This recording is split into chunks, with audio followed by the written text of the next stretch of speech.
pengkhianat je. Nyo nak pindah ke uang kedai kena pada penduduk kedai ni. Ini orang yang berkhabar perjuangan.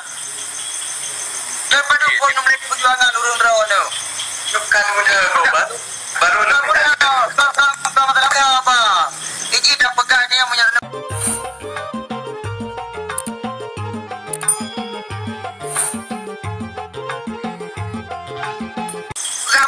Nyo mendung, pegang pengkhianat je. Nyo nak pindah ke uang kedai kena pada penduduk kedai ni. Ini orang yang berkhabar perjuangan. Daripada pun mereka perjuangan urung draw ni. Bukan muda kau baru nak pindah. Sama tak apa. Ini dah pegang ni yang menyerang kubur perjuangan yang pegang dah berkhabar. Biasa pegang untuk pengkhianat penjajah bulan-bulan. Paling Menyerang ada orang tak ada penduduk dah duduk tempat kat. Peninjau lagi cara pegang apa? bila pada mana Ya, penjajah kan lagi ada orang perjuangan jangan boleh lagi untuk mati rakyat. Tentu nak pengen rakyat. Nyawa ada orang tahu di dalam negara nak pegang tu. Peninjau lagi yang ni. Ini pegang apa yang nyo macam beda cakap yang kengkot. Kengkot bijak Belanda kanyo kanyo pengen lagi. Kau ni urung perjuangan. Ni ada nak cakap lagi kan. Kaki ada kau dengar. Kabeh dempu. Dah. Langkah. Dah. Ini pegang ada mana? Kecil punya dah bayu. Kau masalah pengek apa? Ya. Kita sedang masalah apa perjuangan. Wadi makan berada orang pandang perjuang. Kau ada orang wilayah tu. Takutnya ini nanti lu ada minyak. Lu mantang upu dia punya. You know lu kau. Lu mantang upu dia punya. Ya matanya ya lu. Ino masa lu. Yang mana? Ya mata draw tu berarti dah akan ada orang perjuangan ada yang kibat. Jadi beda ajak pengkhianat. Beda ajak tak beda.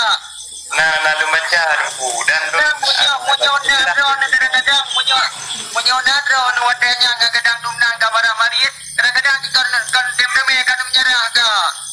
Jadi beda pegang ke pengkhianatnya je. Masih jika betul pengkhianat kita buka mana bukti lagi ya. Jadi mana kita mau macam kerja balik kebaran kita mau macam. Jadi mana non kena jawab perkara mentapau orangnya perkara pengkhianat kan. Mana sih fikir drone wate oroji lo kan tu kali dalam perjuangan umulung 27 tahun jidau don payah don tubit dari Nanggrawa wate umur 8 tahun tebahan ada putih sampo uronyo don meting bayang mantapo dunya gara-gara perkara di Nanggrawa di sana tak baca lagi lagi Korea dia drone pasang jin itu di Nanggrawa ngerasa nikmat Nanggrawa tanya tapi kamu meting bayang mantapo dunya. Ya, jadi menop sini fikir dia.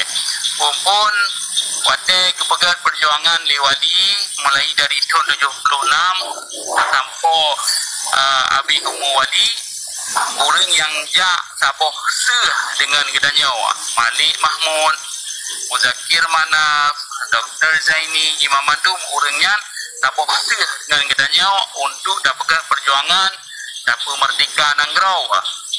Wate Tengku Asnawi difoto Menteri Pembangunan Wali dengan Menteri Amir Ishak ke menyerah ke pergetaran dari gile kejak menyerah.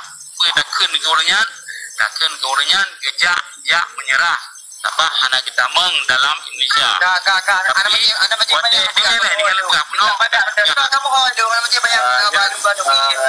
Dan kalau pegang. Mana pegang pek drone perang apa perang hello. Anak-anak lo. Pilih anak lo. Yang punya tamu dah